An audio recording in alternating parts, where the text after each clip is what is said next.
எதுவும் நம்மளுது இல்லை, எல்லாம் அவனுக்கு தான் தெரிஞ்சு போச்சு. அதுக்கு ஏன் ஒரு நன்றி உணர்வோடு இருக்க மாட்டீங்க? எங்க நீங்கள் ஒருத்தனுக்கு ஒரு உதவி செய்கிறீங்க, அவன் அதுக்கு நன்றி உணர்வு வெளிப்படுத்தலைன்னா நமக்கு வருத்தப்படுவீங்களா மாட்டிங்களா? இருக்குமா இருக்காதா? அவன் உயிரவே காப்பாற்றக்கூடிய ஒரு விஷயத்த பண்ணுறீங்க, திமுறா போகிறான், எப்படி இருக்கும் உங்களுக்கு? சரி ஓகே போயிட்டான்னு விட்டுருவீங்களா? நீங்கள் மனம் வருத்தப்படுமா படாதா? இறைவன் தனிப்பெரும் கருணையாக இருக்கிறார், பக்குவம் இருக்கு அவருக்கு, இல்லைன்னு கிடையாது. அனைத்தையும் படைத்து காத்து அழித்து உருவாக்கி அதை ஆப்ரேட் பண்ணிட்டு இருக்கக்கூடிய அவரை பற்றி உணராம, அவரை பற்றிய தெளிவு இல்லாமல் அவருக்கு ஒரு நன்றி உணர்வை வெளிப்படுத்த மாட்டீங்களே. நன்றி மறப்பது நன்றன்று, நன்றல்லது அன்றே மறப்பது நன்று. அப்படின்னா என்ன அர்த்தம்? நன்றி மறக்காத எண்ணத்தோடு நீ வாழ வேண்டும். உனக்கு கிடைத்த மூச்சுக்காற்று, உனக்கு கிடைத்த உணவு, உனக்கு கிடைத்த மனைவி, உனக்கு கிடைத்த குழந்தை, உனக்கு கிடைத்த வாய்ப்பு, உனக்கு கிடைத்த வேலை, உனக்கு கிடைத்த பணம், உனக்கு கிடைத்த பொருள், உனக்கு கிடைத்த பதவி, அனைத்தும் இறைவன் உனக்கு இட்ட பிச்சை. எப்போது இறைவனுக்கு நீ நன்றி கூறினாய்? மனதார நன்றி சொல்ல சொல்ல என்ன நடக்கும் அப்படின்னா உங்களுடைய மனம் விரிவடையும். எப்போது மனம் விரிவடைகிறதோ இறைவன் உள்ளே வந்து குடிபுகுந்து விடுவான். பிரச்சனை என்னன்னா மனசு ரொம்ப குட்டியா இருக்கு. உங்களுக்கு மனசு எப்படி இருக்கு?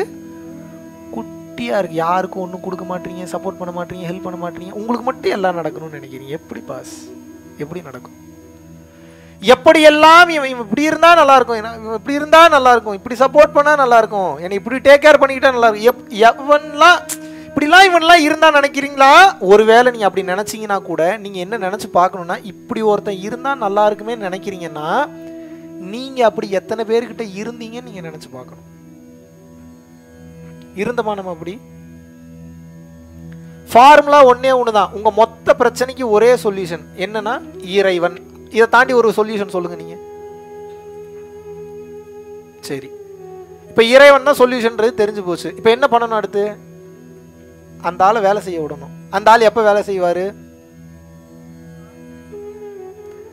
நான் தான் எல்லாத்தையும் பண்றேன்றதை கம்மி பண்ணி கம்மி பண்ணி கம்மி பண்ணி எல்லா நேரத்திலும் உங்க எஜமானன் இருக்கான்ல, அந்த ஆளுக்கு எப்ப கிரெடிட்ஸ் கொடுக்குறீங்க, அவர் அதை எதிர்பார்க்கல. அது உங்க பக்குவத்துக்கு நீங்க ரெடி பண்ணிக்கணும். என் பேரை சொல்லுன்னு அவர் எதிர்பார்க்கல. டே நீங்கன்ற ஒண்ணே இல்லை, பொய்டா, புரிஞ்சுக்கங்க, நான் தான் எல்லா இடத்துலையும் இருக்கேன், இந்த உண்மையை உணருன்றதை அவர் உங்களை உணர வைக்கிறார்.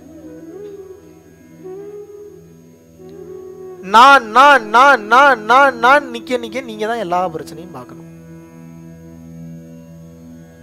நான் நான் நான் நான் நினைக்க நினைக்க எல்லா பஞ்சாயத்தும் உங்களுக்கு தான் வரும். நான் நான் நான் நான் நினைக்க நினைக்க எல்லா கர்மாவும் உங்களுக்கு தான் வரும். நான் நான் நான் நான் நான் நான் சொல்ல சொல்ல சொல்ல சொல்ல நீங்க நாசமா போயிருவீங்க. இன்னைக்கு சொல்றேன். அப்ப யார் நல்லா இருப்பாங்க? இறைவன் இறைவன் இறைவன் இறைவன் சொல்ல சொல்ல இறைவன் சப்போர்ட்டுக்கு வருவார்.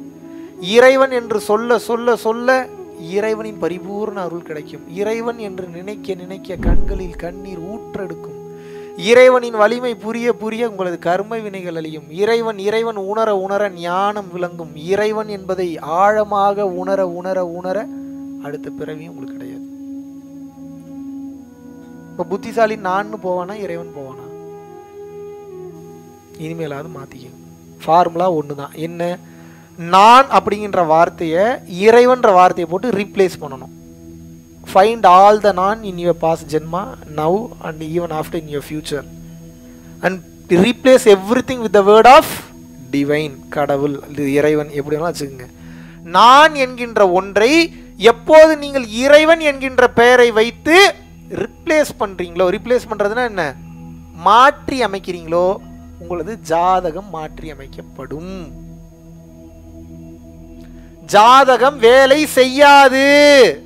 நவகிரகங்கள் கை கட்டின்னு வேடிக்கை பார்க்கும். இவன் போய் இவனை இவ்வளோ கர்மா பண்ணியிருக்கான், இவனுக்கு இந்த வினையை கொடுக்கறதா நம்ம கொடுத்த வேலை, ஆனால் இவனை தொட முடிய மாட்டேங்குன்னு யோசிக்கும். நவகிரகங்கள் எல்லாமே யோசிக்கும். ஏன்? உங்களுக்கு ப்ரொடெக்ஷனுக்கு யார் நிற்கிறது? யாரு?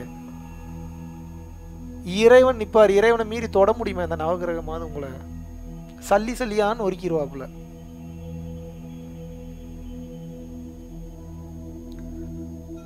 மொத்த கிரகங்களும் கைகட்டின்னு வேடிக்கை பார்க்கும்.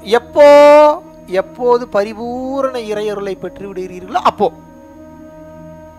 இது வெறும் யோகம் பண்ணா மட்டும் கிடைச்சிருமா? நீங்க என்ன யோகம் பண்ணி பாருங்க, தவம் பண்ணி பாருங்க, கிடைச்சிருமா? யாருக்கு இது கிடைக்கும் என்றால், எவன் ஒருவன் இறை சிந்தனையிலேயே வாழ்கின்றானோ அவன் பிரசன்ட்ல நிம்மதியா வாழ்வான், சந்தோஷமா வாழ்வான், ஹாப்பியா வாழ்வான். இதுக்கு தனியா ஒரு டூல், ஒரு மெட்டீரியல் நீங்க அப்ளை பண்ணணும். டூல் மெட்டீரியலே இதுதான் உங்களுக்கு. எது? இறைவன். இதை தாண்டி ஒரு டூல் இருக்கா? இது வாயளவில் இருக்கக்கூடாது, உணர்வு ரீதியா இருக்கணும். உண்மையை உணர்ந்தீங்கன்னா தான், இறைவன் எவ்வளவு வலிமையானவன் என்பதை உணர்ந்தால்தான் இந்த இறைவன் அப்படின்னக்கூடிய சர்வ வல்லமை உங்களுக்கு புரியும். இல்லை என்றால் இந்த இறைவனை பற்றிய தெளிவும் புரிதலும் உங்களுக்கு விளங்காது, புரியாது. இப்போ உங்க மொத்த பிரச்சனைக்கு காரணம் என்னன்னா, நான் அப்படின்ற அந்த ஒரே தன்மை தான், வேற ஒன்றும் கிடையாது.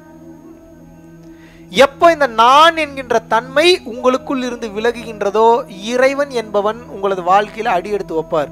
அடி எடுத்து வச்சார்னா அப்புறம் நடக்கிறது பூரா பெரிய பெரிய சம்பவமாக தான் இருக்கும். உங்க வாழ்க்கையில மிராக்கிள் நீங்க ஆசைப்பட்டீங்கல்ல, நீங்க நினைச்சு பார்க்க முடியாத பெரிய பெரிய மிராக்கிள் எல்லாம் அதுக்கப்புறம் தான் உங்க வாழ்க்கையில நடக்கும். மிரண்டுருவீங்க, இறைவனுக்கு இவ்வளவு வலிமையா, இவ்வளவு சக்தியா, இவ்வளவு பண்ணுவாரா அப்படின்றதுல அப்பதான் தெரியும். இத்தனை நாள் நீங்க பார்த்த மிராக்கிள்லாம் ஒரு மிராக்கிளே இல்லை, இதெல்லாம் ஒரு மிராக்கிளா, இதெல்லாம் ஒரு மேட்ரா? இறைவன் உங்களுக்குள்ள கம்ப்ளீட்டா குடிகொண்டு உங்களை ஆக்கிரமித்து உங்களை ஆள ஆரம்பித்து விட்டார் என்றால் நடக்கிறது பூரா மிராக்கிள் தான். பெரிய பெரிய மிராக்கிளா நடக்கும், நினைச்சு பார்க்க முடியாத மிராக்கிள்லாம் நடக்கும். உங்க வாழ்க்கை அதுக்கப்புறம் நீங்க வாழ்ற ஸ்டைலே மாறி போயிடும். எவ்வளவு ஆனந்தமா இருப்பீங்க தெரியுமா?